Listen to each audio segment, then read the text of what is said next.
The crystal chandelier above the marble lobby cast dancing shadows as smoke began seeping through the air vents on the 42nd floor of the Burj Al Noor Hotel. What had started as whispered threats in Arabic between two maintenance workers was about to become a deadly trap for one of Dubai's most powerful men. Nur Khalil clutched the translation documents against her chest as she watched Emir Rashid storm past the concierge desk. His jaw was set in a hard line, his expensive suit wrinkled from a day of failed negotiations. The billionaire developer had just cancelled a $2 billion contract, and his fury was visible to everyone in the opulent lobby. As an interpreter for the hotel's international guests, Nur had seen many wealthy men lose their temper. But something about the way Rashid moved, quick, decisive, dangerous, made her step back into the shadow of a marble pillar. She had been preparing documents for tomorrow's conference when she heard the heated phone call that ended with Rashid slamming his device onto the mahogany table. "The deal is dead," he had announced to his assistant in English, his voice carrying across the lobby. "We leave Dubai tonight." Nur should have minded her own business. Should have focused on her translation work and gone home to her small apartment where her grandmother waited with endless stories and mint tea. Instead, she found herself following at a distance as Rashid strode toward the elevator bank. That's when she heard them. Two men in maintenance uniforms stood near the service elevator, speaking in rapid Arabic. They thought no one could understand them in the international hotel where English dominated every conversation. But Nur's Lebanese grandmother had made sure she was fluent in both languages. "The fire will start in 10 minutes, the taller man said, checking his watch. "Make sure the alarms on his floor are disabled." "What about the sprinkler system?" his companion asked nervously. "Already handled. The entire 42nd floor will be cut off. He'll be trapped in his suite with no way out." Nur's blood turned to ice. She pressed herself against the pillar, her heart hammering so loud she was sure they would hear it. The men were talking about Rashid's penthouse suite. Everyone knew the billionaire always stayed in the same room when he visited Dubai. "Hassan will pay us well for this," the first man continued. "Rashid thinks he can destroy our boss's business and walk away. Tonight he learns otherwise." The maintenance workers separated, one heading toward the service stairs while the other disappeared into a utility room. Nur stood frozen for a moment, her mind racing. She could pretend she hadn't heard anything. Could go home and read about it in tomorrow's news. Could let fate decide what happened to a man she barely knew.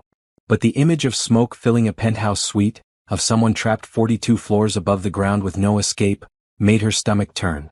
She thought of her grandmother's stories about their family fleeing Lebanon during the war, about the kindness of strangers who risked everything to help. Nur ran toward the elevators. Rashid was already inside a private elevator, his finger hovering over the button for the 42nd floor. The golden doors were sliding shut when Nur threw herself between them. "Wait," she gasped, her chest heaving. "Please, you have to listen to me." Rashid's dark eyes narrowed as he took in her hotel interpreter badge and flushed face. "I don't have time for hotel surveys or upgrades," he said coldly in English. "Whatever you're selling, I'm not interested." The elevator began to rise, carrying them both toward the upper floors. Nur knew she had seconds before they reached his penthouse. She switched to Arabic, her voice urgent and clear. "They've set your room on fire," she said in perfect Arabic, watching his expression change from irritation to shock. "Two men in maintenance uniforms. They disabled the alarms on your floor. You'll be trapped if you go to your suite." Rashid hit the emergency stop button so hard the elevator shuddered. The lights flickered as they came to a halt between floors. He stared at Nur with intense focus as if seeing her for the first time. "Repeat that," he commanded in Arabic. "Hassan ordered them to kill you," Nur said, her voice steadier now. "They're going to trap you in your suite and let the fire spread. The sprinklers are disabled. The alarms won't work." "How do you know this?" "I heard them talking in Arabic. They thought no one would understand." Rashid studied her face for a long moment, then pulled out his phone. He spoke rapidly to someone on the other end, issuing orders in Arabic about security sweeps and evacuation protocols. While he talked, Nur noticed the faint smell of smoke beginning to filter through the elevator's ventilation system. "We need to get out of here," she said urgently. "The fire has already started." Rashid ended his call and immediately pressed the button for the service level. "My security team is checking the penthouse now," he said grimly. "If you're right about this." The elevator doors opened onto a service corridor Nur had never seen before. Emergency lighting cast harsh shadows on concrete walls as they hurried toward an exit stairwell. Behind them, they could hear the building's fire alarms finally beginning to sound, but only on the lower floors. "This way," Rashid said, taking her hand as they entered the stairwell. His palm was warm and steady against hers, an anchor point in the chaos. My driver is waiting in the garage. They descended quickly, their footsteps echoing in the enclosed space. Above them, Noor could see orange light beginning to flicker in the stairwell windows. The fire was spreading faster than anyone had expected. Why did you warn me? Rashid asked as they reached the garage level. You don't even know me. Noor looked back once at the smoke now visible in the stairwell above them. Because it was the right thing to do, she said simply. They emerged into the underground garage where Rashid's driver waited beside a black Mercedes. The man's eyes widened when he saw them coming from the service stairs instead of the main elevator. Sir, the building's security called. There's a fire on the 42nd floor, the driver reported. They're saying it started in your suite. Rashid helped Noor into the back seat, then slid in beside her. As the car pulled away from the hotel, they could see fire trucks arriving and guests evacuating through the main entrance. The penthouse windows glowed orange against the Dubai skyline.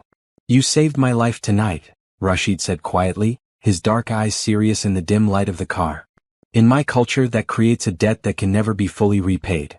Noor shook her head, suddenly exhausted by the adrenaline crash. You don't owe me anything. I just did what anyone would do. No, Rashid said firmly. What you did tonight was extraordinary.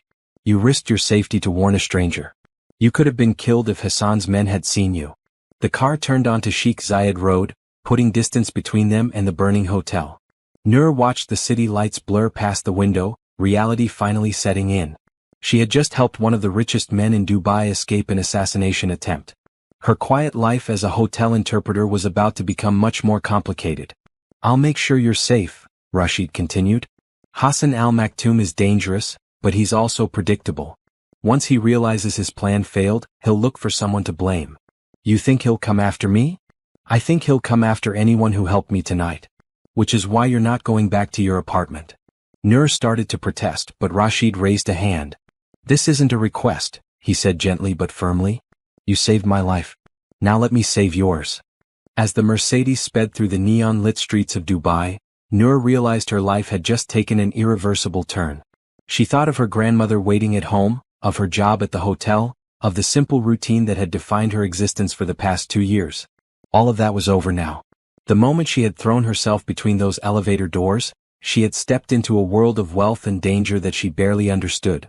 But as she glanced at Rashid's profile in the passing streetlights, she felt something she hadn't experienced in years. She felt alive. The car pulled through the gates of a private compound on the outskirts of the city. Palm trees lined the driveway leading to a modern villa that gleamed white against the desert landscape. Security guards nodded respectfully as they passed, their eyes alert and professional. Welcome to my home, Rashid said as the car stopped in front of the main entrance. You'll be safe here while we figure out what to do next. Noor looked up at the impressive building, its windows glowing with warm light. Somewhere in the distance, she could still see the orange glow on the horizon where the Burj Al Noor Hotel continued to burn. She had saved a billionaire's life tonight. Tomorrow she would have to face the consequences of that choice. But as Rashid offered her his hand to help her from the car, Noor made a decision that would change everything. She took it. The morning sun painted the desert compound in shades of gold and amber as Noor woke in a bedroom larger than her entire apartment. Egyptian cotton sheets, a view of pristine gardens, and the soft hum of central air conditioning reminded her that the previous night hadn't been a dream. She had really saved Amir Rashid's life, and now she was a guest in his private estate. A soft knock interrupted her thoughts. Miss Khalil? A woman's voice called in accented English. Mr. Rashid requests your presence for breakfast. Noor found clothes laid out for her, a simple but elegant blue dress that fit perfectly, along with modest heels and a light cardigan. Someone had clearly estimated her size with remarkable accuracy. She dressed quickly and followed a housekeeper through marble corridors lined with contemporary art and floor-to-ceiling windows. The breakfast terrace overlooked a swimming pool that seemed to stretch endlessly toward the desert horizon. Rashid sat at a glass table, already dressed in a crisp white shirt and dark trousers, his phone pressed to his ear as he spoke rapidly in Arabic. When he saw Noor approach, he ended the call immediately and stood. Good morning, he said, pulling out a chair for her. I hope you slept well despite everything. Thank you for your hospitality, Noor replied, accepting the seat gratefully. But I should really get back to my grandmother. She'll be worried sick. Rashid poured coffee from a silver pot, the rich aroma mixing with the scent of jasmine from the gardens. "I've already sent someone to check on her," he said gently. "Your grandmother is safe and she's been told you're helping with an important business matter." "You went to my apartment?" "My security team did a sweep of the building this morning. Hassan's men were watching it." Rashid's expression darkened. "They would have taken you the moment you returned home." Noor felt a chill despite the warm morning air. The reality of her situation was beginning to sink, and she wasn't just a guest here, she was under protection. "How long do you think this will last?" "That depends on several factors," Rashid said, taking a seat across from her. "Hassan al-Maktoum is many things, but he's not stupid. He knows his assassination attempt failed, which means he's already planning his next move." A housekeeper appeared with a tray of fresh fruit, pastries, and traditional Arabic breakfast items. Noor's stomach growled despite her anxiety. She had barely eaten the day before. As she reached for a piece of bread, Rashid continued. "I've been thinking about our conversation last night," he said. "About debts and obligations. In my family we have a saying, a life saved is a soul bound. It means that when someone saves your life, you become responsible for their well-being." "That's very poetic," Noor said carefully, "but I don't expect anything from you. Which is exactly why you deserve everything I can offer." Rashid leaned forward, his dark eyes intense. "Tell me about your life, Noor. What do you need? What do you want?"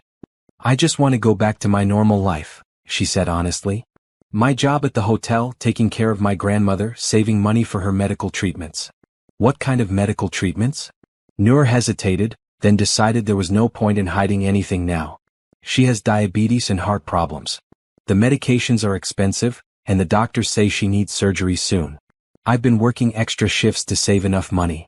Rashid pulled out his phone and made a note. "What's her doctor's name?" "Why?" "Because your grandmother will have the best cardiac surgeon in the world by next week, and you'll never have to worry about medical bills again." "I can't accept that," Noor said quickly. "It's too much. It's not nearly enough." Rashid set down his phone and looked at her seriously. "Noor, do you understand what Hassan al-Maktoum intended to do last night? He didn't just want to kill me, he wanted to make sure I suffered first. That fire would have burned slowly, trapping me in my suite while I realized there was no escape." The image made Noor shudder. She had heard the cruelty in the maintenance workers' voices, the satisfaction they took in planning Rashid's death. "You didn't just save my life," Rashid continued. "You saved me from a horrible death. That kind of courage deserves to be rewarded, not dismissed." "But I don't want to be bought," Noor said firmly. "I helped you because it was right, not because I expected payment. And that's exactly why you deserve my help." Rashid smiled for the first time since she'd met him, transforming his serious features into something warm and approachable. "I'm not trying to buy you, Noor. I'm trying to honor you." A security guard appeared at the edge of the terrace, speaking quietly to Rashid in Arabic. Noor caught enough of the conversation to understand that Hassan's men had been arrested at her apartment building, and that the hotel fire investigation was revealing evidence of arson. "Good," Rashid said when the guard left. "The authorities are building a case against Hassan. But it will take time, and he has resources to fight back." "What does that mean for me?" "It means you're going to be staying here longer than planned. And it means I have a proposition for you." Noor raised an eyebrow. "What kind of proposition?" "I need a personal interpreter," Rashid said. "Someone I can trust completely. Most of my business dealings involve multiple languages, and I've learned that using outside translators can be problematic. They sometimes have divided loyalties." "You want me to work for you?" "I want you to work with me," Rashid corrected. "As an equal partner in my business ventures. Your linguistic skills could be invaluable in negotiations, and your discretion would be worth more than any salary I could offer." Noor considered this carefully. Working for Rashid would certainly solve her financial problems, but it would also tie her to his dangerous world permanently. "What about my grandmother?" "She would be moved to the best assisted living facility in Dubai, with round-the-clock medical care and any treatments she needs. Or, if she prefers, I can have a medical team come to her." "You've thought of everything, haven't you?" "I've learned that success comes from taking care of the people who matter." Rashid reached across the table and touched her hand lightly. "You matter, Noor. What you did last night proved that you're someone special." The warmth of his fingers sent an unexpected jolt through her system. Noor looked into his dark eyes and saw something beyond gratitude, a genuine interest that made her pulse quicken. This was dangerous territory in more ways than one. "I'll need to think about it," she said, gently pulling her hand away. "Of course. Take all the time you need. Rashid stood and checked his watch. I have some calls to make, but please make yourself at home. The pool, the library, the gardens, everything here is at your disposal. As he walked away, Noor remained at the breakfast table, staring out at the desert landscape. Her phone buzzed with a text message from an unknown number. Your grandmother sends her love. She's proud of you for helping someone in need. Somehow, Rashid had managed to contact her grandmother and reassure her without revealing any dangerous details. The thoughtfulness of that gesture touched something deep in Noor's chest. She spent the morning exploring the compound, marveling at its blend of traditional Arabic architecture and modern luxury. The library contained books in at least 6 languages, including a section on Lebanese poetry that made her think of her grandmother's stories. The gardens were meticulously maintained oases of green in the desert setting. By afternoon she had made her decision. She found Rashid in his home office, a spacious room lined with windows overlooking the desert. He was reviewing documents with 2 other men who left discreetly when she knocked on the door. I'll accept your offer, Noor said without preamble. But I have conditions. Rashid gestured to a chair across from his desk. I'm listening. First, my grandmother stays in her own apartment with medical care brought to her. She's lived there for 15 years, it's her home. Agreed. Second, I want to maintain some independence. I'll work with you, but I won't be your employee. We're partners, which means I have a say in the decisions that affect me. Also agreed. Third, when this situation with Hassan is resolved, I want the option to walk away if I choose to. Rashid was quiet for a long moment, studying her face. And if I don't want you to walk away? The question hung in the air between them, loaded with implications that neither of them was ready to address directly. Noor felt heat rise in her cheeks but maintained eye contact. Then you'll have to convince me to stay, she said softly. Challenge accepted, Rashid replied, his smile returning. When do we start? Right now if you're ready. I assume you have business to conduct while we're waiting for Hassan to make his next move? Actually, I have a video conference with investors in London in an hour. They're considering funding a new development project, but they're concerned about the political stability in the region. What languages will we be dealing with? English primarily, but the lead investor is originally from Morocco. If we could communicate with him in Arabic during the private negotiations, it might give us an advantage. Noor nodded thoughtfully. Cultural context is just as important as language. Moroccan business culture has specific protocols around respect and relationship building. If we approach this correctly, you could secure not just this deal but his recommendation for future projects. Rashid leaned back in his chair, impressed. You see? This is exactly why I need you as a partner, not just a translator. As they prepared for the video conference, Noor felt a mix of excitement and nervousness. She was stepping into a world far removed from her simple life as a hotel interpreter. But as she watched Rashid review his presentation materials, she realized something important.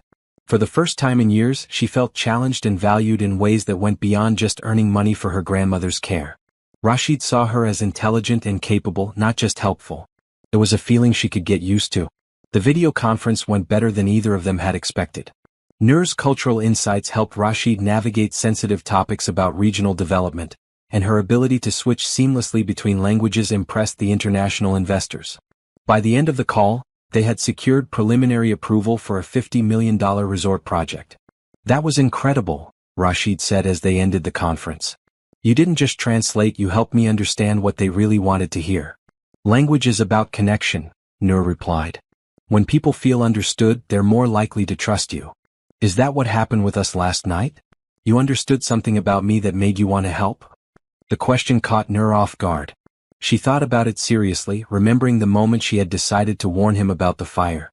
I think I saw someone who was in danger and needed help, she said finally. The rest of it, who you are, what you're worth, none of that mattered in that moment. And now? Does it matter now? Noor looked around the luxurious office, then back at Rashid's expectant face. I'm still figuring that out, she said honestly. Her phone buzzed with another message, this time from her grandmother. The nice doctor says my heart is strong enough for surgery next month. Thank your new employer for me. I'm proud of you, Habibti. Noor showed the message to Rashid, who smiled with satisfaction. Your grandmother sounds like a wise woman. She is. She always told me that Allah puts people in our path for a reason. What do you think our reason is? The question hung between them as the sun set over the desert compound. Noor didn't have an answer yet, but she was beginning to suspect that their paths crossing was about much more than just business. As they prepared for dinner, Noor realized that accepting Rashid's offer had changed more than just her financial situation. It had opened the door to possibilities she had never imagined. The only question now was whether she was brave enough to walk through it. 3 days later, Noor stood beside Rashid in his private conference room as Dubai Police Detective Amara Hassan spread photographs across the mahogany table. The images showed the burned remains of the hotel penthouse, melted security cameras and evidence bags containing accelerant residue. The arson was professional, Detective Hassan explained in English, glancing between Rashid and Noor. Multiple ignition points, disabled safety systems, sophisticated timing devices. This wasn't random vandalism. Rashid studied the photographs with clinical interest. What about the maintenance workers Miss Khalil overheard? Both men have disappeared. Their employment records at the hotel were falsified, and the addresses they provided don't exist. The detective turned to Noor.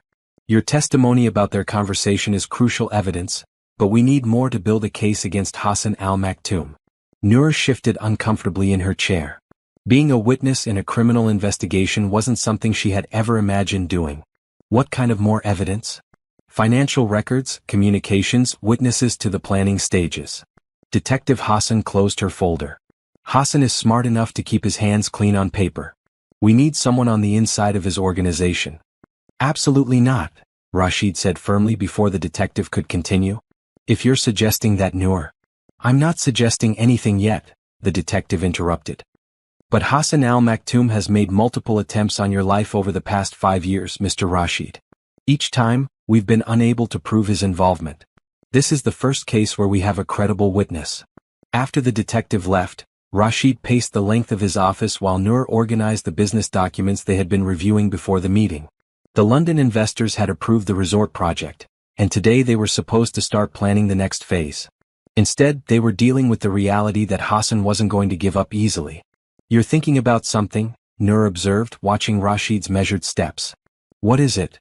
Hassan's pattern, Rashid replied, stopping near the window that overlooked his gardens. Every time he's tried to eliminate me, he's gotten more elaborate. The first attempt was a simple car accident, failed brakes on a mountain road. Then poison in my food at a restaurant. Then a staged robbery at my office. And now arson with you trapped in a hotel suite. Each method has been more public, more dramatic. He's not just trying to kill me anymore, he's trying to make a statement. Noor joined him at the window, noting how the afternoon light cast shadows across his face. Over the past few days, she had learned to read his expressions. This wasn't just strategic thinking, this was personal pain. Tell me about your history with Hassan, she said gently. Rashid was quiet for a long moment. When he spoke, his voice carried the weight of old grief. We were partners once. Best friends, actually. We met at university in London and decided to go into business together when we returned to Dubai. What happened? Hassan's younger brother, Tariq, wanted to join our construction company.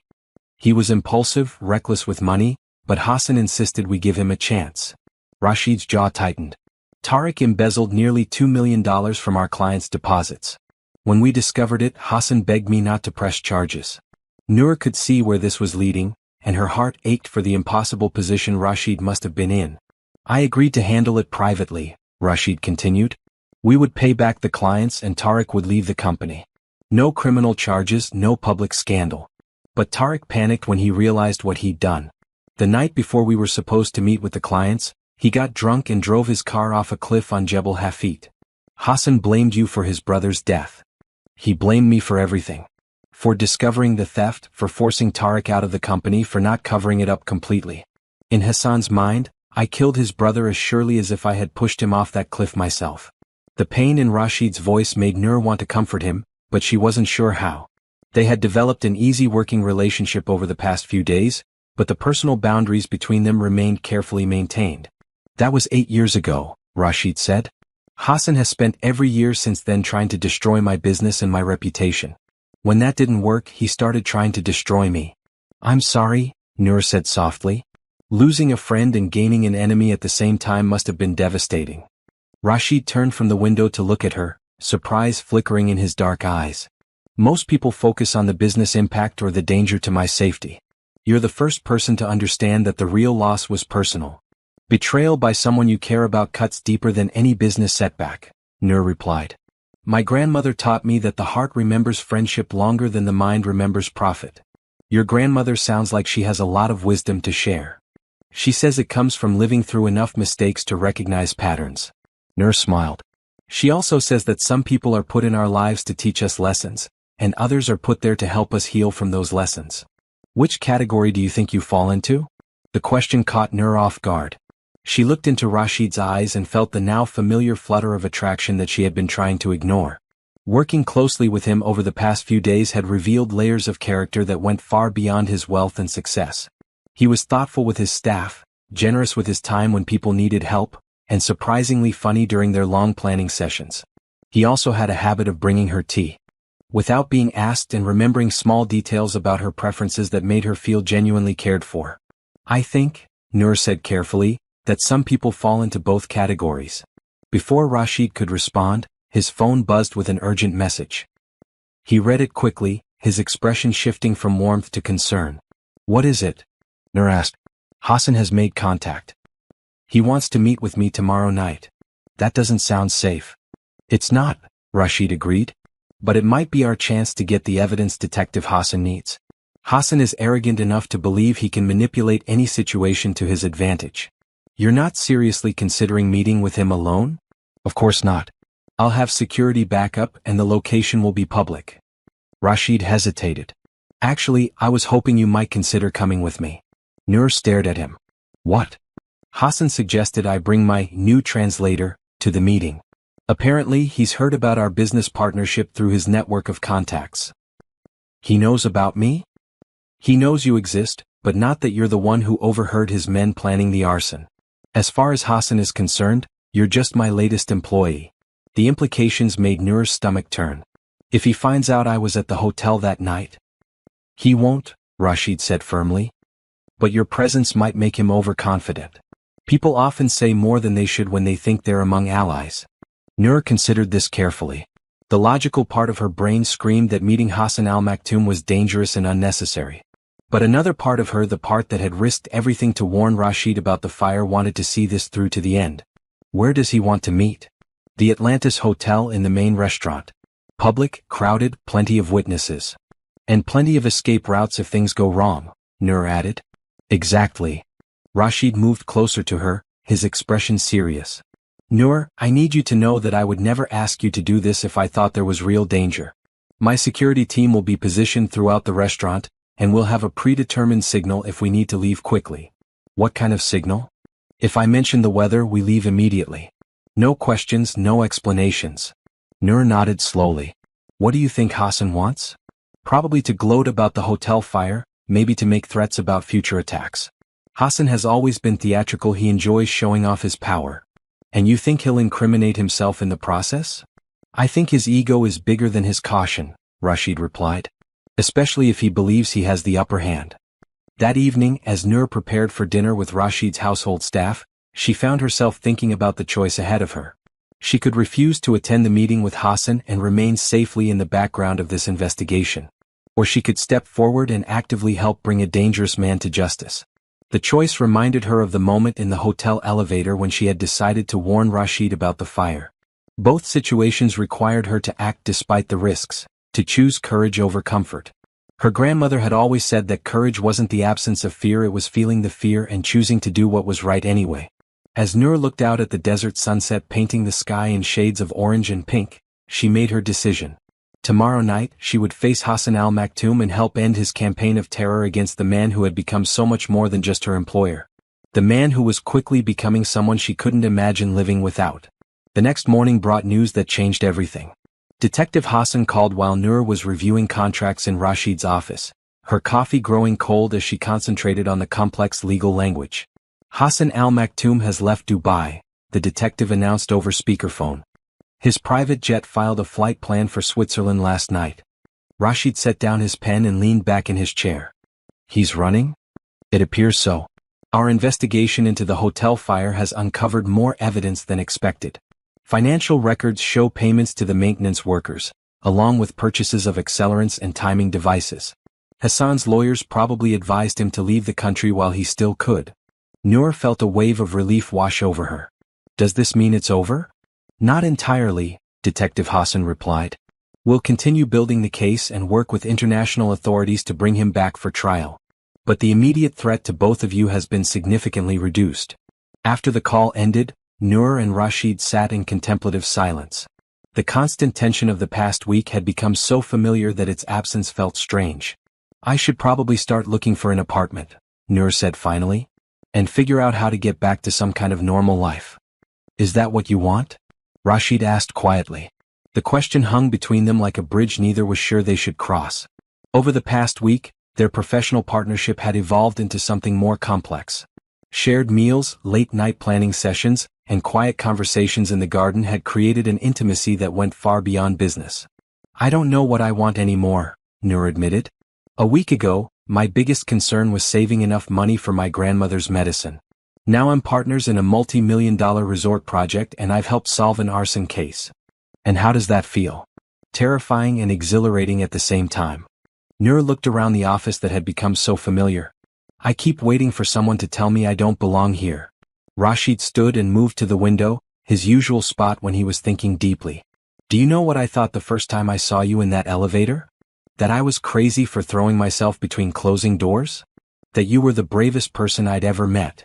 He turned to face her. Most people would have pretended they didn't hear those men planning my death.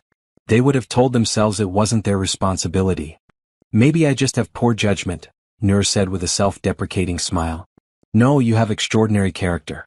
And over this past week, I've learned that bravery was just the beginning. The intensity in his voice made Noor's pulse quicken. She stood and walked to the bookshelves, needing distance to think clearly. Rashid, we should probably talk about what happens next. With the business partnership, I mean. Of course, he said, but she could hear the disappointment in his voice. The London investors want to meet in person next week. There's also interest from a hotel chain in Morocco, and several other projects in the planning stages. That's wonderful, Noor said, running her fingers along the spine of a book of Arabic poetry. You won't really need an interpreter for all of that though. Most international business is conducted in English now. I need you, Rashid said simply. Not just as a translator but as a partner who understands people and cultures in ways that I don't. This past week has shown me how much more effective I am when I have someone I trust working with me. Noor pulled the poetry book from the shelf and opened it randomly. The page displayed a verse by Mahmoud Darwish about homeland and belonging. She read it silently, thinking about how much her life had changed. My grandmother wants to meet you, she said suddenly. I would be honored to meet her. She's protective and very direct. She'll probably ask you about your intentions. What should I tell her? Noor closed the book and turned to face him. What are your intentions, Rashid? He moved closer, close enough that she could see the flecks of gold in his dark eyes. Honestly, they started as gratitude and respect. But somewhere between translating your first business call and watching you reorganize my entire filing system, they became something much more complicated. Complicated how? I care about you, Noor. More than I should, given our professional relationship. More than is probably wise, considering how recently we met. The admission sent warmth spreading through Noor's chest. She had been fighting the same feelings, telling herself that attraction to her employer was unprofessional and potentially dangerous. I care about you too, she said softly. But I'm scared that mixing business with personal feelings will ruin both. What if we could find a way to balance them? How? Rashid reached out and gently touched her hand, the same gesture he had made on their first morning together. This time Noor didn't pull away. Slowly, he said. Honestly. With respect for what we've built professionally and curiosity about what we might build personally. Before Noor could respond, the office door opened and Rashid's assistant entered with a stack of documents. They stepped apart quickly, both suddenly conscious of how intimate their conversation had become. The contracts from the London meeting need your signatures, the assistant said, pretending not to notice the tension in the room. And Miss Khalil, your grandmother called. She'd like you to bring Mr. Rashid for dinner tonight if he's available. Noor and Rashid exchanged glances. Did she really say that? Noor asked. She was quite insistent. She said it was time she met the man who had been taking such good care of her granddaughter. After the assistant left, Noor sank into her chair with a groan. I'm so sorry. My grandmother doesn't understand professional boundaries. I'll call her and explain. I'd love to have dinner with your grandmother, Rashid interrupted. You would. Noor, if we're going to explore whatever this is between us, I want to do it properly. That means meeting the people who matter to you and being honest about my feelings. Even if she interrogates you about your net worth and marriage prospects? Rashid laughed, the sound warm and genuine. Especially then. I have a feeling your grandmother and I will understand each other perfectly. That evening, Noor led Rashid through the narrow streets of old Dubai to her grandmother's apartment building. The contrast between his luxurious compound and her neighborhood was stark. Cracked sidewalks, aging buildings, the sounds and smells of working-class life. Are you sure about this? Noor asked as they climbed the stairs to the third floor. It's not exactly what you're used to. Noor, I grew up in a house smaller than my current garage, Rashid said gently. Wealth doesn't erase memory. Her grandmother, Saida Khalil, answered the door wearing her best dress and a knowing smile. At 78, she was still a formidable woman with sharp eyes and an elegant bearing that spoke of better times in Lebanon. So you're the man who's been keeping my granddaughter out all hours, she said in accented English, looking Rashid up and down appraisingly. Tata. Noor protested, using the Arabic word for grandmother. I'm honored to meet you, Mrs. Khalil, Rashid replied in perfect Arabic, offering a slight bow of respect. Your granddaughter speaks of you constantly. Saida's eyebrows rose in surprise and approval. You speak our language well for a businessman. Come in, both of you. Dinner is ready. The small apartment was immaculate and filled with the sense of home cooking. Traditional Lebanese dishes covered the dining table: stuffed grape leaves, kibbeh, tabbouleh, and fresh bread. Saida had clearly spent the entire day preparing a feast. This is incredible, Rashid said sincerely as they sat down to eat. I haven't had a home-cooked meal like this in years. A man should have someone to cook for him properly, Saida said, shooting a meaningful look at Noor. Hotels and restaurants are no substitute for family. Over dinner, Saida regaled them with stories of her youth in Beirut, her immigration to Dubai, and her late husband's work in the construction industry. Rashid listened attentively, asking thoughtful questions and sharing his own family history. My grandfather was also in construction, he told Saida. He taught me that buildings are more than just stone and steel, their dreams made solid. A romantic, Saida said approvingly. I like that in a man. As the evening progressed, Noor watched in amazement as her protective grandmother, completely charmed by Rashid's genuine interest in her stories and respectful attention to her opinions. When Saida mentioned her upcoming surgery, Rashid asked detailed questions about her care plan and offered additional support without making her feel like a charity case. The doctor you sent is very good, Saida told him over tea and dates. But expensive, I imagine. The best care for the grandmother of someone important to me isn't expensive, Rashid replied. It's necessary. And how important is my granddaughter to you? Saida asked with characteristic directness. Noor nearly choked on her tea. Tata, you can't just ask him that. Why not? If he's serious about you, he should be able to answer. If he's not serious, I need to know so I can warn you properly. Rashid set down his teacup and looked directly at Saida. Your granddaughter saved my life and then she changed it. She's intelligent, brave, and kind in ways that constantly amaze me. I hope to spend much more time discovering all the ways she might continue to change my life for the better. The room fell silent. Noor felt her cheeks burning as she stared at her hands in her lap. Good answer, Saida said finally. Now, what are your intentions toward her? To court her properly with respect for her values and your approval, Rashid said without hesitation. To support her ambitions and dreams, whatever they might be. And to hope that someday she might feel about me the way I'm beginning to feel about her. And how do you feel about her? Rashid's eyes found Noor's across the small table. Like I've been waiting my whole life for someone I didn't know existed.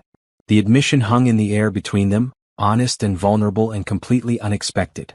Noor felt tears prick her eyes as the full weight of his words settled in her heart. Then you have my blessing to try, Saida said simply. But if you hurt her, I know people in this neighborhood who will make your life very unpleasant. Rashid laughed, but his expression remained serious. I would expect nothing less from someone who raised a woman like Noor. Later, as they walked back through the old city streets toward Rashid's car, Noor tried to process everything that had happened over dinner. I can't believe you told my grandmother you wanted to court me, she said finally. I can't believe I told her I've been waiting my whole life for you, Rashid replied. But both things are true. They stopped under a street light, the sounds of the city fading around them. Noor looked up at Rashid's face, seeing vulnerability beneath his usual confidence. This is crazy, she whispered. We've known each other for a week. Sometimes a week is long enough to recognize something important, Rashid said softly. Sometimes it takes 30 seconds in an elevator. What happens now? Now we take it one day at a time. We keep working together, keep learning about each other, and see where this leads us. As they stood in the warm Dubai night, surrounded by the gentle chaos of a city that never truly slept, Noor made another choice that would change her life. She reached for Rashid's hand and intertwined their fingers. One day at a time, she agreed. The future stretched ahead of them, uncertain but full of possibilities. And for the first time since she had thrown herself between those elevator doors, Noor felt like she was exactly where she belonged. 2 weeks after Hassan's departure from Dubai, Noor had settled into a routine that felt almost normal.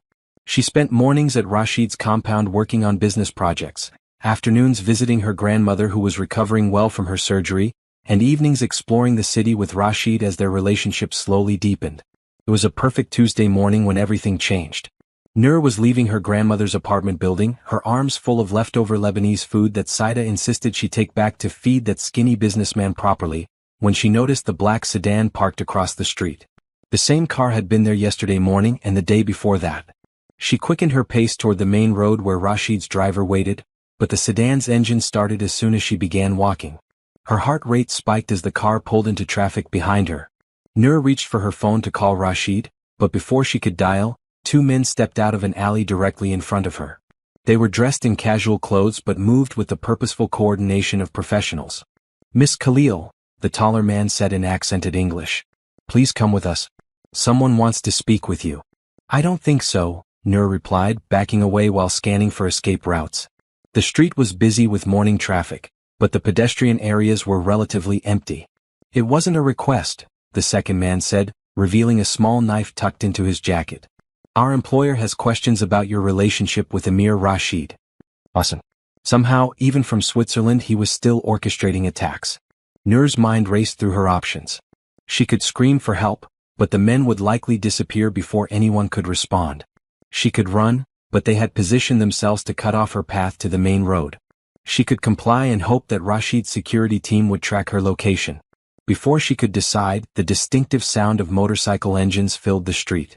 3 black bikes rounded the corner at high speed, their riders wearing the discreet earpieces that marked them as Rashid's security team. The men who had cornered Noor immediately realized they were outnumbered. They melted back into the crowd with practiced ease, but not before the taller one leaned close enough to whisper, "This isn't over. Hassan al-Maktoum doesn't forget." Within minutes, Noor was surrounded by Rashid's security team and whisked away to a safe location. By the time Rashid arrived, she was sitting in the back room of a restaurant owned by one of his business partners, drinking strong coffee and trying to stop her hands from shaking. "Are you hurt?" Rashid asked immediately, checking her for injuries with gentle hands. "I'm fine," Noor said, though her voice betrayed her fear. "They didn't touch me. Your security team arrived just in time." "This is my fault," Rashid said grimly. "I should have known Hassan wouldn't give up just because he left the country. How did he even know where to find me? Hassan has resources and contacts throughout the region. If he wanted to track your movements, he could have done it from anywhere." Rashid's jaw tightened with anger. "But threatening you crosses a line that I won't tolerate."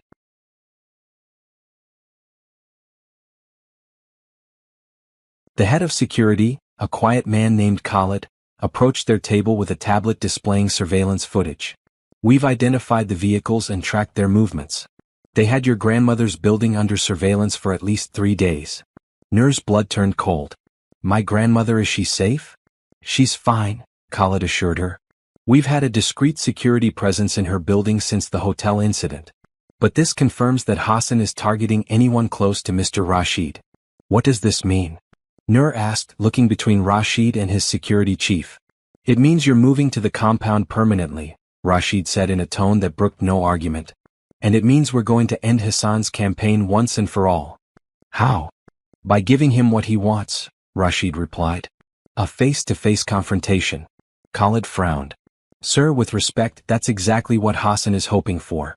He wants to draw you into a situation where he has the advantage. Then we make sure the advantage remains ours," Rashid said. "Hassan is operating from a position of desperation now. He's made himself a fugitive and alienated most of his legitimate business contacts. That makes him dangerous but also predictable." Noor listened to their tactical discussion with growing unease. The attempt to kidnap her had shifted the entire dynamic of their situation. What had started as a business rivalry had become a personal war, and she was no longer just a witness, she was a target. "I want to call my grandmother," she said suddenly. "Of course," Rashid replied immediately. "Khalid, can you arrange secure transportation to bring Mrs. Khalil to the compound as well?" "Already in progress, sir." 2 hours later, Nur was helping her grandmother settle into a guest suite at Rashid's estate.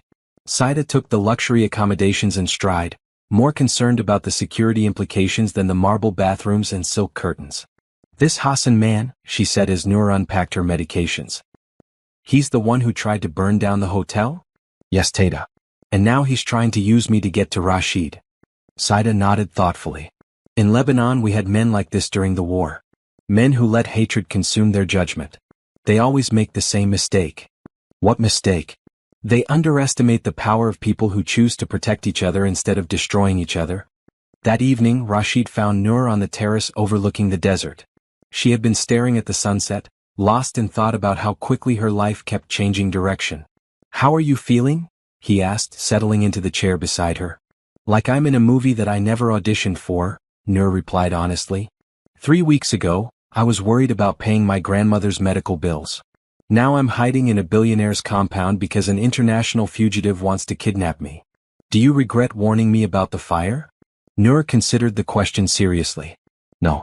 I regret that helping you put my grandmother in danger, but I don't regret the choice itself." "What about us?" Rashid asked quietly. "Do you regret letting this develop between us?" "That's a harder question." Nur turned to face him, studying his profile in the fading light. "I care about you, Rashid. More than I expected to, more than is probably wise. But I'm scared that I'm falling for someone whose life will always involve this level of danger." "It won't," Rashid said firmly. "Hassan is an anomaly, a man driven by grief and rage beyond reason. Most of my business dealings are completely mundane." "Most?" "Well, there are always risks in international development. Political instability, economic fluctuations, cultural misunderstandings. But nothing like this." Nur reached for his hand, needing the comfort of physical connection. "What happens if Hassan escalates further? What if he decides that hurting me is the best way to hurt you?" "That's not going to happen," Rashid said with quiet intensity. "I won't let anyone harm you, Nur. I promise you that. You can't control everything though. Hassan proved that today." "No, but I can make sure he understands the consequences of targeting you." Rashid brought her hand to his lips and kissed her knuckles gently. "Hassan thinks he's fighting a business rival. He doesn't understand that he's now threatening someone I love." The word hung between them, spoken casually but loaded with meaning. Nur felt her breath catch as the full implication settled in. "Love?" she whispered. Rashid's eyes widened slightly, as if he hadn't intended to say it so directly. "Yes," he said simply. "I love you, Nur. I know it's too soon and too complicated and probably terrible timing given everything that's happening. But it's true." Tears pricked Nur's eyes as her heart swelled with joy and terror in equal measure. "I love you too," she admitted. "Which is why I'm so scared of what Hassan might do next." Rashid pulled her from her chair into his lap, wrapping his arms around her as the desert stars began to appear overhead. "Then we'll face whatever comes next together," he murmured against her hair. "Hassan made a critical error today." "What error?" "He showed me exactly how much I have to lose," Rashid said softly. "And that makes me infinitely more dangerous than he realizes." As they sat together under the vast Arabian sky, Nur felt the certainty of her feelings crystallized despite the uncertainty of their circumstances. Whatever happened with Hassan al-Maktoum, whatever challenges lay ahead, she knew with absolute conviction that she wanted to face them with Rashid. Love had found them in the most unlikely circumstances. Now they would discover whether it was strong enough to survive what came next. In the distance, Khalid spoke quietly into his radio, coordinating security rotations and monitoring communications. The compound was a fortress, but both Nur and Rashid knew that Hassan's next move would test every defense they had built. The question was no longer if Hassan would strike again, but when and how, and whether they would be ready for him when he did. The attack came at dawn 3 days later, not with violence but with something far more insidious: doubt. Nur woke to find an envelope that had been slipped under her bedroom door during the night. Inside was a single photograph and a handwritten note in Arabic. The photograph showed her walking with Rashid through the hotel lobby on the night of the fire, timestamped just hours before the arson attempt. The note was brief but chilling. He knew. Ask him why he was leaving Dubai that night. Ask him why his luggage was already packed. A friend who cares about your safety. Noor stared at the photograph with growing confusion. The timestamp showed them together at 9:47 p.m., but she remembered clearly that Rashid had been surprised to see her in the elevator. He had been carrying his phone and a briefcase, not luggage. But doubt, once planted, began to grow. She found Rashid in his office, already dressed and reviewing documents for a video conference with investors in London. He looked up when she entered, his face lighting up with the warm smile that had become so precious to her. "Good morning, beautiful," he said, rising to greet her with a gentle kiss. "You're up early." "We need to talk," Noor said, holding up the envelope. "Someone left this for me." Rashid's expression shifted to concern as he examined the photograph and read the note. His jaw tightened with anger, but Noor noticed something else in his eyes, something that might have been guilt. "Hassan is trying to manipulate you," Rashid said finally.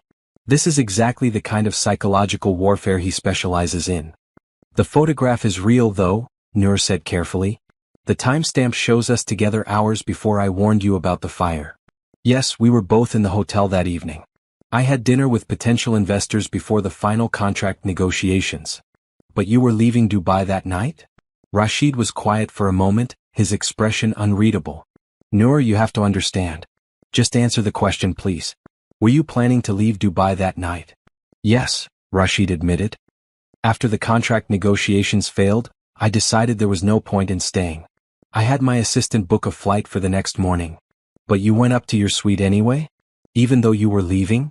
"I needed to pack and make some calls." Rashid moved closer to her, his dark eyes intense. "Noor, what are you really asking me?" "I'm asking if you knew about the fire before I warned you." The accusation hung between them like a chasm. Rashid's face went pale, then flushed with anger. "You think I set up my own assassination attempt?" he asked incredulously. "You think I burned down a hotel suite and put dozens of people at risk for what, insurance money? Publicity?" "I don't know what to think," Noor said honestly. "The timing is suspicious, and Hassan seems very confident that you're not who you appear to be." "Hassan is a man consumed by hatred who will say anything to destroy me," Rashid replied firmly. "Including manipulating the woman I love into doubting my character." "Then explain why your luggage was packed before the fire." "What luggage?" "I had a briefcase with business documents and my laptop. Everything else was still in my suite when it burned." Noor studied his face, searching for signs of deception. But Rashid had always been difficult to read during business negotiations. It was one of his strengths as an international developer. "I want to believe you," she said softly. "But you don't." "I want to, but Hassan's message raises questions that I can't ignore." Rashid turned away from her, running his hands through his hair in frustration. "What would convince you? What evidence would prove that I'm telling the truth?" "I don't know. Maybe if I understood more about your history with Hassan, about the business deal that went wrong. I told you about Tariq's embezzlement and his death.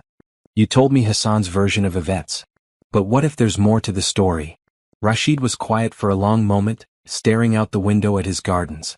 When he spoke, his voice was heavy with old pain. "There is more," he admitted. "But it doesn't change the fundamental facts." "Tell me."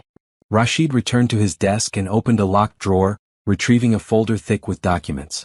"These are the financial records from the construction company Hassan and I ran together.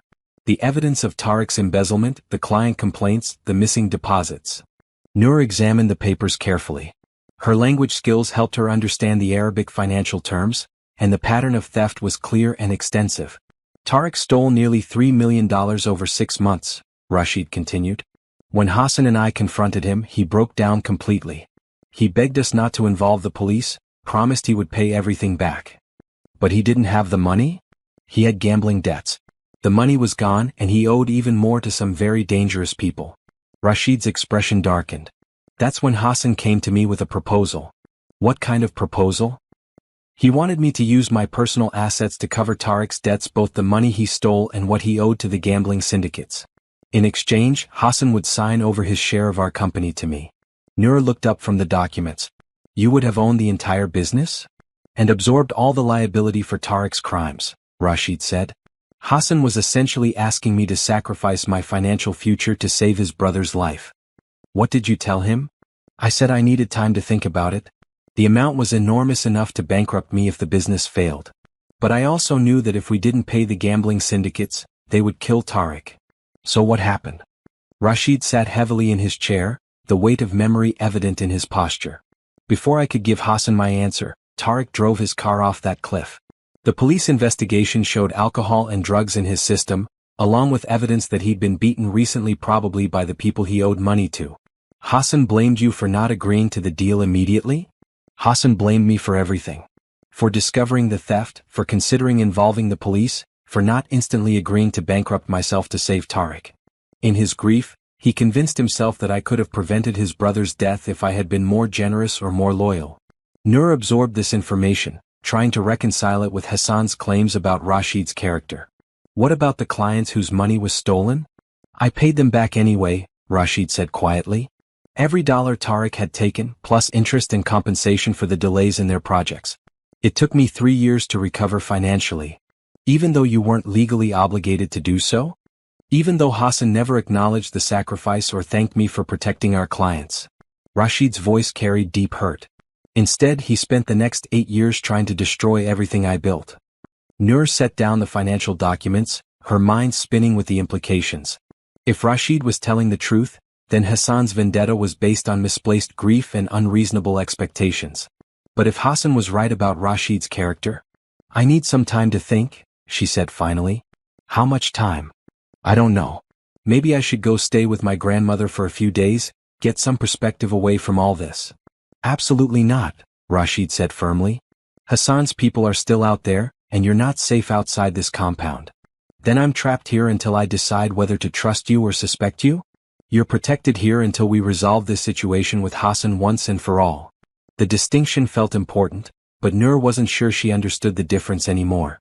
Was Rashid genuinely concerned for her safety, or was he trying to control the narrative by controlling her access to information?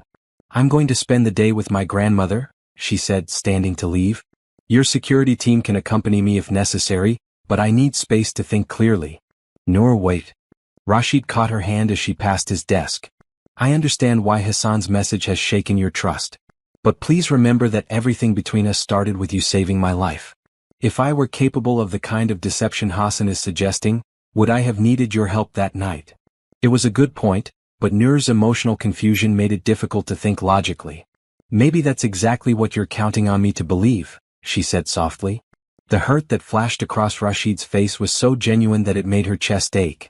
But doubt, once seated, was difficult to uproot. I love you, Rashid said simply. Whatever else you question, please don't question that. I love you too, Nur replied. But love doesn't always make the truth clearer. Sometimes it makes everything more complicated.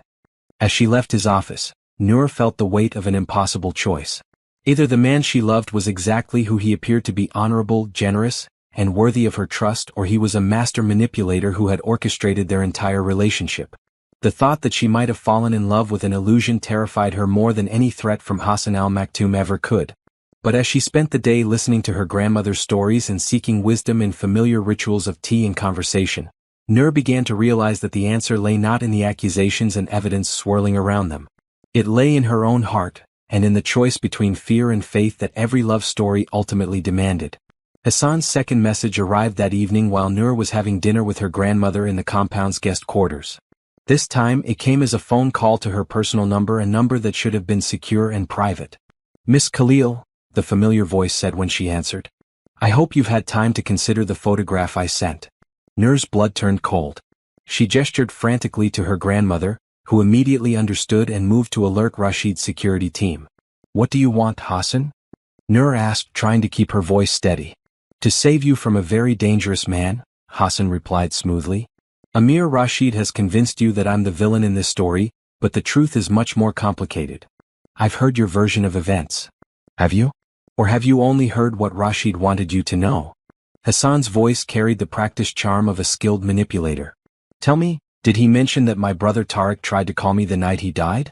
That he was terrified of something Rashid had threatened to do? Nur's heart sank. This was exactly the kind of detail that could be either crucial evidence or complete fabrication. What kind of threat? Tariq told me that Rashid had given him an ultimatum: pay back the stolen money within 24 hours, or Rashid would turn him over to the gambling syndicates himself. That's not what Rashid told me. Of course it isn't. Rashid is very good at presenting himself as the reasonable, generous partner. But my brother died terrified and alone because of Rashid's ultimatum. Noor closed her eyes, trying to think clearly despite the emotional manipulation she could hear in Hassan's voice. Even if that were true, it doesn't justify attempted murder. Doesn't it? Hassan's voice hardened. Rashid destroyed my family and then spent years building his fortune on projects that should have been ours. He's a thief and a liar, Miss Khalil. And now he's using you to legitimize his business dealings. What do you mean? Your translation services, your cultural expertise, they're not just helpful for his international negotiations. They're essential for the money laundering operation he's been running through construction projects in Lebanon and Syria. The accusation hit Noor like a physical blow. Money laundering would explain Rashid's rapid success and his need for an Arabic-speaking partner who could navigate Middle Eastern business culture. You're lying, she said, but doubt crept into her voice. Am I? Check his financial records for the Damascus Hotel project. Look at the invoicing patterns for the Beirut residential development. Ask yourself why he needs so many cash transactions in Lebanese pounds. Before Noor could respond, Hassan continued. I have evidence of everything, Miss Khalil. Documents that prove Rashid has been using his legitimate businesses to clean money for criminal organizations. But I need someone close to him to help me gather the final pieces. You want me to spy on him? I want you to save yourself before you become an unwitting accomplice to his crimes. The line went dead, leaving Noor staring at her phone in shock. Within minutes, Khalid and 2 other security personnel had traced the call and confirmed what they all suspected: Hassan was still operating from Switzerland, but he had resources and contacts throughout the Middle East.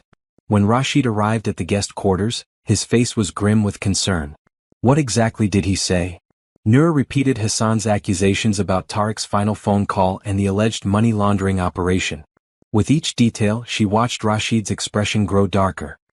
He's escalating his psychological warfare, Rashid said finally. Everything he told you is either a complete lie or a twisted version of the truth. But what if it isn't? Noor asked quietly. What if there are things about your business that I don't understand?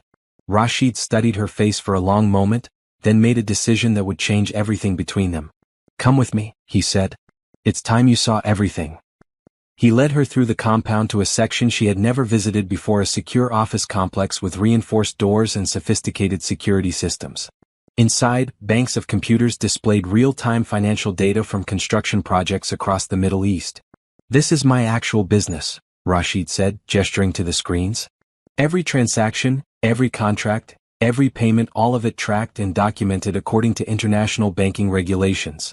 Noor examined the financial displays, noting the transparency and detailed record-keeping. Hassan mentioned projects in Damascus and Beirut specifically. The Damascus hotel was cancelled 2 years ago when the political situation deteriorated, Rashid explained, pulling up relevant files. The Beirut project is a low-income housing development that I'm funding through a non-profit foundation. What about the cash transactions Hassan mentioned? Construction workers in Lebanon are often paid in cash because many don't have bank accounts, Rashid said patiently. It's a cultural and economic reality, not evidence of money laundering. As Noor reviewed the documentation, she realized that Hassan had taken legitimate business practices and twisted them into something sinister. The pattern was clever and manipulative, mixing just enough truth with speculation to create doubt. Why didn't you show me this before? She asked. Because I hoped you would trust me without needing proof, Rashid replied honestly. But I understand why Hassan's accusations have shaken your confidence. What about Tariq's phone call the night he died? Rashid's expression grew pained. Tariq did call Hassan that night. But it wasn't to report threats from me, it was to beg Hassan to help him disappear before the gambling syndicates found him. How do you know that? Because Hassan played me a recording of the call 6 months later, when he was trying to convince investors that I was responsible for Tariq's death. Rashid opened another secure file on his computer. I had my lawyers obtain a copy during the subsequent legal proceedings. He played the audio file, and Noor listened to a young man's voice, slurred with alcohol and terror, begging his brother for money to flee the country. There was no mention of threats from Rashid, only desperate fear of the people Tariq owed money to. Hassan edited this recording when he shared it with you, Noor realized. Hassan has been editing the truth for 8 years, Rashid said grimly. But now he's involving you directly, which means his desperation is reaching dangerous levels. What do you think he wants me to do? Probably to plant surveillance devices in my offices or steal financial documents that he can manipulate as evidence against me. As if summoned by their conversation, Noor's phone buzzed with a text message from an unknown number. The listening device is in the package being delivered to your grandmother's apartment tomorrow. Planted in Rashid's private office. $500,000 will be deposited in your account when I have proof of his criminal activities. Noor showed the message to Rashid, whose face darkened with anger. He's not just trying to frame me anymore, he's trying to make you an active participant in his scheme. What should I do? We're going to give him exactly what he wants, Rashid said with a cold smile. But on our terms. What do you mean? Hassan expects you to be conflicted and uncertain. He's counting on your emotional confusion to make you vulnerable to his manipulation. Rashid turned from the computer screens to face her directly. But what if we turn that expectation against him? You want me to pretend to help him? I want us to work together to gather evidence of his criminal conspiracy. Hassan just offered you $500,000 to commit corporate espionage. That's a serious felony. Noor felt a mix of excitement and terror at the prospect. It would be dangerous.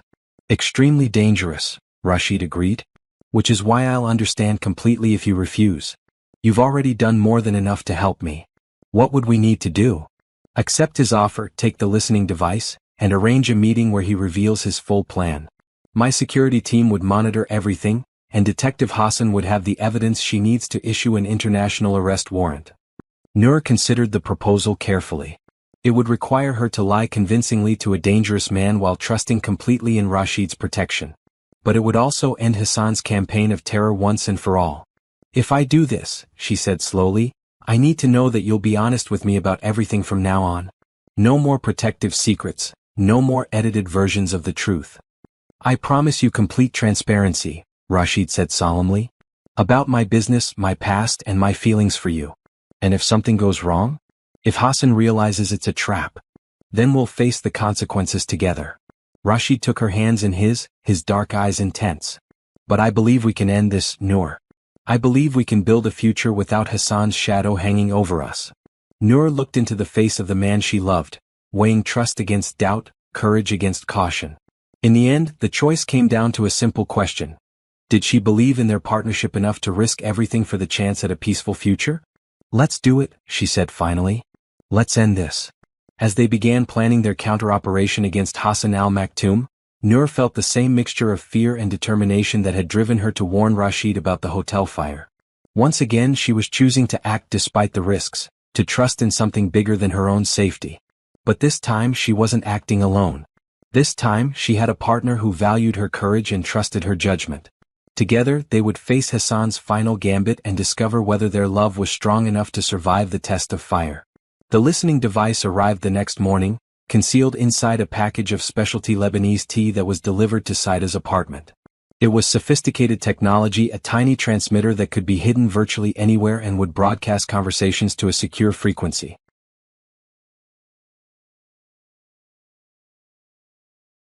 Noor examined the device in Rashid's secure office while Detective Hassan and Khalid observed. The plan they had developed was elegant in its simplicity. Noor would appear to plant the device in Rashid's office, but it would actually be connected to a recording system controlled by Dubai police. Hassan will expect to hear business conversations that could be interpreted as criminal activity, Detective Hassan explained. We'll provide scripted dialogues that will encourage him to reveal his own illegal activities. What if he becomes suspicious? Noor asked. The beauty of this device is that it picks up everything within a 30-foot radius, Khalid replied. Hassan will hear normal office sounds, phone calls, meetings, all the ambient noise that would prove the device is actually in Rashid's office. How long before he contacts me again? Probably within 24 hours of device activation, Detective Hassan said. Hassan is impatient and arrogant, qualities that work in our favor. That afternoon, Noor sent Hassan a coded text message confirming that the device had been installed. The response came within hours. Excellent. Monitor the frequency tonight. Tomorrow we meet to discuss your compensation. The proposed meeting location was a public cafe in Old Dubai, not far from her grandmother's apartment building. Hassan was clearly choosing familiar territory where he felt confident and in control. He's trying to make you feel comfortable by suggesting a location near your home, Rashid observed as they reviewed the operational plan. But it also means he has escape routes planned and possibly backup personnel positioned throughout the area. What's my objective during the meeting? Get him to explain his full plan for destroying my business, Detective Hassan instructed. We need him to detail the criminal conspiracy, including any other people involved and evidence of his previous attacks. What if he asks me for specific information from the listening device? We'll provide you with believable details about fictional business conversations, Rashid said. Nothing that could actually damage my reputation, but enough to convince Hassan that he's getting valuable intelligence. As the sun set over Dubai, Noor prepared for what would likely be the most dangerous conversation of her life. She dressed conservatively in dark colors that would help her blend into crowds, and carried a small purse containing a recording device provided by the police. Remember, Rashid said as they reviewed the final details, Hassan is intelligent and manipulative, but he's also desperate. Desperate people make mistakes. What's my exit strategy if things go wrong? Khalid and his team will be positioned throughout the cafe and surrounding streets. If you feel threatened, mention the weather and they'll intervene immediately. The same signal we planned for our original meeting with Hassan? Exactly. Simple, memorable, and unlikely to come up in normal conversation. Noor nodded, trying to calm her racing heart. What happens after tonight? Assuming everything goes according to plan? Hassan will be arrested and charged with conspiracy, attempted murder, and international extortion, Detective Hassan replied. The evidence we gather tonight should be sufficient for conviction. And then? Then you and Rashid can finally build the life you want without looking over your shoulders, Khalid said with a rare smile. The cafe Hassan had chosen was busy with evening customers when Noor arrived. She ordered mint tea and took a table near the window, positioning herself so that she could see the street while remaining visible to Rashid's security team. Hassan appeared exactly on time, looking remarkably unremarkable in casual clothing and sunglasses. If Noor hadn't known who he was, she would have mistaken him for any other businessman meeting a colleague for coffee. Miss Khalil, he said warmly, taking the seat across from her. Thank you for being so cooperative. I know this situation must be difficult for you. I just want the truth, Noor replied, following the script they had practiced. If Rashid is really involved in criminal activities, I need to know. The listening device is working perfectly, Hassan said with satisfaction. I've already heard several interesting conversations about cash transfers and offshore accounts. Noor's heart raced, but she maintained her expression of concerned curiosity. What kind of conversations? Rashid has been moving large amounts of money through Lebanese banks without proper documentation. The kind of financial activity that regulatory authorities would find very interesting. You said you had evidence of other criminal activities? Hassan leaned forward conspiratorially. The hotel fire was just the beginning, Miss Khalil. I've been documenting Rashid's illegal activities for years, waiting for the right moment to expose him. What other activities? Bribery of government officials in 3 different countries. Tax evasion through fraudulent construction contracts. And conspiracy to defraud investors by inflating property values. Noor felt sick listening to Hassan's elaborate web of lies. Each accusation was designed to sound plausible while being impossible to quickly verify or disprove. Why are you telling me all this? She asked. Because I need a witness who can testify about Rashid's character and business practices, Hassan replied. Someone who has been close enough to observe his true nature. You want me to testify against him in court? I want you to help me ensure that justice is served. Rashid has hurt too many people and destroyed too many lives. It's time for him to face consequences. Hassan pulled out a tablet and showed her what appeared to be financial documents and photographs of business meetings. This is just a sample of the evidence I've collected. With your testimony about his current activities, we can build an unshakable case. What happens to me if I help you? You'll be protected and compensated for your courage in speaking out against corruption. The international authorities take these kinds of financial crimes very seriously. And if I refuse? Hassan's expression hardened slightly. Then you become an accessory to Rashid's crimes. The authorities will have to decide whether you were an innocent victim or a willing participant. The threat was clear but subtly delivered. Hassan was offering her a choice between betraying Rashid and facing potential criminal charges herself. I need time to think about this, Noor said carefully. Of course. But time is limited, Miss Khalil. The longer Rashid continues his criminal activities, the more difficult it becomes to separate his associates from his accomplices. Hassan stood to leave, but paused to place a hand on her shoulder. You seem like an intelligent woman who understands the difference between right and wrong. I hope you'll make the choice that protects your future. After he left, Noor remained at the cafe for another 20 minutes, following the operational protocol. Her hands shook slightly as she sipped her tea, adrenaline finally catching up with her now that the immediate danger had passed. Khalid appeared at her table as if by coincidence, sitting down with his own coffee. "How did it go?" he asked quietly. "He took the bait completely," Noor replied. "But listening to him weave such elaborate lies about Rashid made me realize something important." "What's that?" "Hassan isn't just seeking revenge anymore. He genuinely believes his own fabrications about Rashid's character. He's convinced himself that he's the righteous one in this conflict. That makes him more dangerous but also more predictable," Khalid observed. "Self-righteousness leads to overconfidence." When Noor returned to the compound, she found Rashid and Detective Hassan reviewing audio recordings from their surveillance of the meeting. Hassan's voice came through clearly as he detailed his accusations and threats. "This is more than enough for an arrest warrant," Detective Hassan said with satisfaction. "Hassan has confessed to conspiracy, extortion, and making false accusations to international authorities." "When will you move against him?"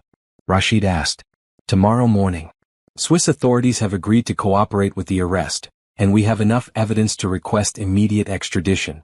Noor sank into a chair, emotionally exhausted by the evening's performance. "Is it really over?" "Hassan's part of it is over," Detective Hassan confirmed. "By tomorrow evening he'll be in custody and facing serious criminal charges." "What about us?" Noor asked, looking at Rashid. "What happens to us now?" Rashid moved to her side, taking her hands in his warm grasp. "Now we find out what we're like when we're not running from danger or questioning each other's motives. Are you ready for that?" "I've been ready since the night you threw yourself between those elevator doors," Rashid said softly. "The question is whether you're ready to trust completely in what we've built together." Noor looked into his dark eyes and saw not just love but absolute honesty. The doubts that Hassan had planted over the past weeks had been burned away by the reality of their partnership during the sting operation. "I'm ready," she said simply. As they held each other in the secure office surrounded by the evidence of Hassan's defeat, Noor realized that their relationship had survived its ultimate test. They had faced deception, manipulation, and mortal danger together, and their trust in each other had only grown stronger. Tomorrow would bring new challenges and opportunities, but tonight was about celebrating the victory they had achieved through courage, intelligence, and unwavering partnership. The future stretched ahead of them, bright with possibilities that no enemy could diminish or destroy. Hassan al-Maktoum's arrest in Geneva made international headlines the next morning. Swiss police, acting on an international warrant issued by Dubai authorities, had detained him at his luxury hotel as he prepared to board a private jet to Monaco. Noor read the news reports over breakfast on the terrace, still finding it difficult to believe that the threat which had dominated their lives for weeks was finally neutralized. "The extradition proceedings should take about 2 weeks," Detective Hassan reported during her final briefing with Rashid and Noor. "Hassan's lawyers will fight it, but the evidence is overwhelming." "What happens if he somehow avoids extradition?" Noor asked. "He won't," the detective said confidently. The Swiss authorities found additional evidence in his hotel room, detailed plans for future attacks against Mr. Rashid's business interests and associates. "Hassan has made himself an international criminal." After the detective left, Rashid and Noor walked through his gardens in comfortable silence. The desert morning was crisp and clear, with the promise of warmth later in the day. "How are you feeling?" Rashid asked as they paused beside the fountain at the center of the garden maze. "Free," Noor replied honestly. "For the first time since that night in the elevator, I feel like I can think about the future without worrying about what Hassan might do next." "What do you see when you think about that future?" Noor turned to face him, studying the man who had become so central to her world. "I see partnership. In business and in life. I see travel to interesting places and work that challenges me. I see my grandmother spoiling our children someday." "Our children?" Rashid smiled at the casual way she had included that detail. "Eventually. If you want them too. I want everything with you, Noor. Children, adventure, quiet moments like this one. I want to build something beautiful and lasting together. Even though I'm not from your world of wealth and international business? Especially because you're not from that world," Rashid said seriously. "You've shown me what really matters: courage, loyalty, kindness to people who can't offer you anything in return. Those qualities are worth more than any fortune." Noor felt tears of happiness prick her eyes. "So what happens now?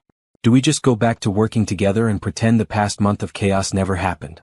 "Actually, I have a different proposal," Rashid said, reaching into his jacket pocket.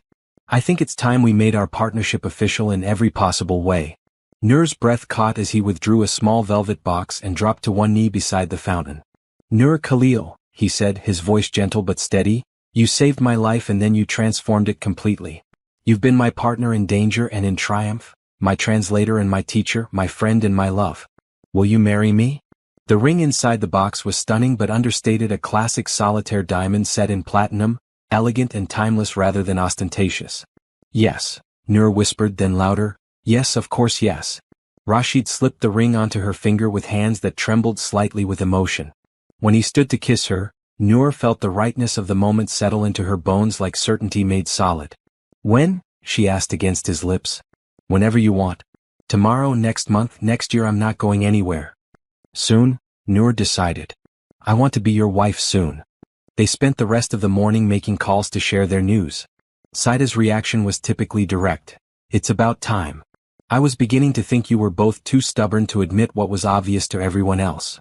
Rashid's parents, calling from London where his father was receiving medical treatment, were warm and welcoming despite never having met Noor in person. "Anyone who could capture our son's heart so completely must be extraordinary," his mother said over video chat. "We can't wait to meet you properly." By afternoon, wedding plans were already taking shape. They decided on a ceremony at Rashid's desert estate in 6 weeks, with celebrations that would blend Lebanese and Emirati traditions. "Small and intimate," Noor insisted. "Just family and close friends." "Whatever makes you happy," Rashid agreed. "Though I should warn you that my definition of small might be different from yours." As the sun set over their engagement day, Noor and Rashid sat on his private terrace sharing dinner and dreams for their future together. The diamond on her finger caught the last light of evening, sparkling like a promise made manifest. "Do you ever wonder what would have happened if I hadn't heard those men planning the fire?" Noor asked. "I try not to think about that," Rashid replied. "But I believe we would have found each other somehow. Some connections are inevitable." "You really think fate brought us together?" "I think courage brought us together," Rashid said thoughtfully. "Your courage to warn a stranger, my courage to trust you completely, our courage to build something real despite all the obstacles." "What's our next adventure going to be?" "The Morocco hotel project is moving forward, and there's interest from investors in Egypt and Jordan. We could spend our honeymoon touring potential development sites." "A working honeymoon?" Noor laughed. "Only you would propose business travel as romantic. Working together is romantic when you love what you do and who you're doing it with." As they talked about projects and possibilities, Noor marveled at how naturally they had fallen into planning a shared future. There was no uncertainty, no hesitation, just the easy confidence of two people who had tested their partnership under extreme circumstances and found it unbreakable. "I love you," she said suddenly, the words bubbling up from pure happiness. "I love you too," Rashid replied, bringing her hand to his lips to kiss the engagement ring. "Always and completely." Later that night, as Noor lay in bed replaying the perfect day, her phone buzzed with a message from an unknown international number. Her heart skipped a beat as she read it. "Congratulations on your engagement. Enjoy it while you can. A friend." The message could have been from anyone, Hassan's associates, someone else with a grudge against Rashid, or even a wrong number. But the timing felt too coincidental to ignore. Noor showed the message to Rashid, who immediately contacted Khalid to trace its origin. "It came from a prepaid phone in Monaco," Khalid reported within an hour. "The same city Hassan was trying to reach when he was arrested." "Could Hassan have sent it before his arrest?" Noor asked. "Possible but unlikely. The timestamp shows it was sent 6 hours after Hassan was taken into custody."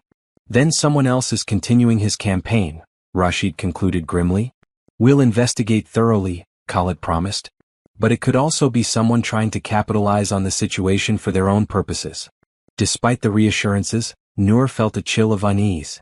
Just when they thought their nightmare with Hassan was over, a new threat seemed to be emerging from the shadows. "We're not going to let this spoil our engagement," Rashid said firmly when they were alone again. "Whatever this is, we'll face it together like we faced Hassan." "Promise me something," Noor said, curling into his arms. "Anything. Promise me that no matter what happens, we won't let fear make our decisions for us. We've fought too hard for our happiness to give it up now."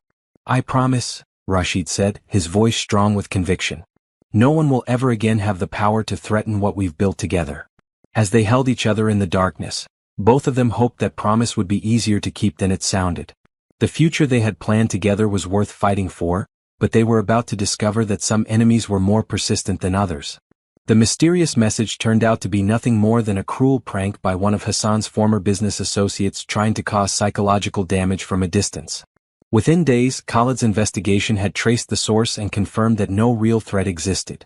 Hassan himself remained in Swiss custody, his extradition appeals failing one by one as the evidence against him mounted.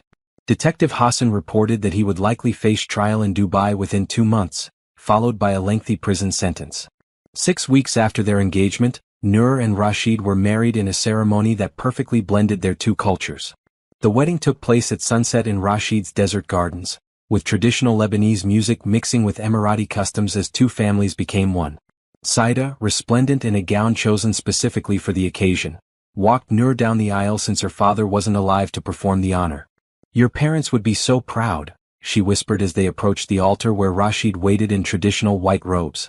The ceremony was conducted in both Arabic and English, with readings from both the Quran and Lebanese poetry. When Rashid and Noor exchanged vows they had written themselves, there wasn't a dry eye among the 50 guests gathered to witness their union. "You saved my life in an elevator," Rashid said, his voice carrying clearly in the desert evening. "But you saved my soul in the days and weeks that followed. I promise to be worthy of your courage, your intelligence, and your love for all the days of our lives." "You showed me that home isn't a place," Noor replied, her eyes shining with happy tears. "It's the person who makes you feel safe enough to be completely yourself. I promise to be your home and your partner in every adventure life brings us." The celebration that followed lasted until dawn, with traditional dancing, elaborate feasts, and toasts in multiple languages. Rashid's business associates mixed easily with Noor's neighbors from old Dubai, united by the obvious joy of the couple they had come to celebrate. "This is what success really looks like," Rashid's father told Noor during their first dance as father and daughter-in-law. "Not buildings or bank accounts, but the love of a good woman and the respect of people who matter." Their honeymoon was indeed a working trip, but one that felt more like an extended adventure than business travel. They toured potential development sites in Morocco, Egypt, and Jordan, with Noor's language skills and cultural insights proving invaluable in negotiations with local partners. "We make a good team," Rashid observed as they closed a deal for a sustainable tourism project in Jordan's Wadi Rum desert. "The best team," Noor agreed, watching the sun set over the ancient landscape that would soon host their eco-friendly resort. 6 months after their wedding, they received news that Hassan al-Maktoum had been convicted on all charges and sentenced to 15 years in prison.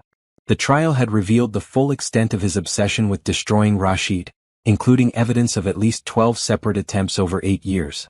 "It's finally over," Detective Hassan told them during her final update. "Hassan will be eligible for parole in 10 years, but he'll be monitored for the rest of his life." "How do you feel?" Noor asked Rashid as they absorbed the news. "Sad," he replied honestly. "Hassan was my friend once and seeing what hatred did to him over the years, it's tragic really." "Do you regret anything about how it all played out?" "Only that I couldn't find a way to help Hassan move past his grief before it consumed him completely." Rashid was quiet for a moment. "But I'm grateful every day that his hatred brought you into my life. Even though it put me in danger? Especially because you chose to face that danger with courage and love instead of fear and retreat." 1 year after their first meeting in the hotel elevator, Noor and Rashid stood on the balcony of their new home, a penthouse apartment in downtown Dubai that offered views of both the modern skyline and the old city where their story began. "Any regrets?" Rashid asked, echoing their conversation from their wedding night. "Only one," Noor replied, leaning into his embrace as they watched the city lights twinkle below them. "What's that?" "I regret that it took a madman's assassination attempt to bring us together," she said with a smile. "We could have saved ourselves a lot of stress if we just met at a normal business conference. But then we never would have known how strong we are together when everything goes wrong." "True. And we never would have had such an interesting story to tell our children." "Speaking of children," Rashid turned her in his arms, his expression suddenly serious. "How would you feel about starting to work on that part of our future?" Noor's heart leaped with joy. "I would feel like the luckiest woman in the world." As they kissed under the Arabian stars, surrounded by the city that had witnessed their love story unfold, Noor reflected on the journey that had brought them to this moment. A year ago, she had been a simple hotel interpreter worried about her grandmother's medical bills. Tonight, she was a successful businesswoman, a beloved wife, and a partner in ventures that spanned multiple countries. But more than any of those achievements, she was a woman who had chosen courage over safety, trust over suspicion, and love over fear. Those choices had led her to a happiness she had never imagined possible. "Thank you," she whispered against Rashid's lips. "For what?" "For being worth the risk." "Thank you for taking it," he replied. As they planned their future together, the children they would raise, the businesses they would build, the love they would nurture, Noor knew with absolute certainty that their greatest adventures still lay ahead. The elevator that had brought them together had been going up, and they had never stopped rising. Dear amazing viewers, thank you for joining Noor and Rashid on their incredible journey from strangers to soulmates. Their story reminds us that love often finds us when we least expect it, and that the greatest rewards come to those brave enough to act when others might hesitate. What did you think of Noor's split-second decision to warn Rashid about the fire? Have you ever had a moment where you had to choose between safety and doing what's right?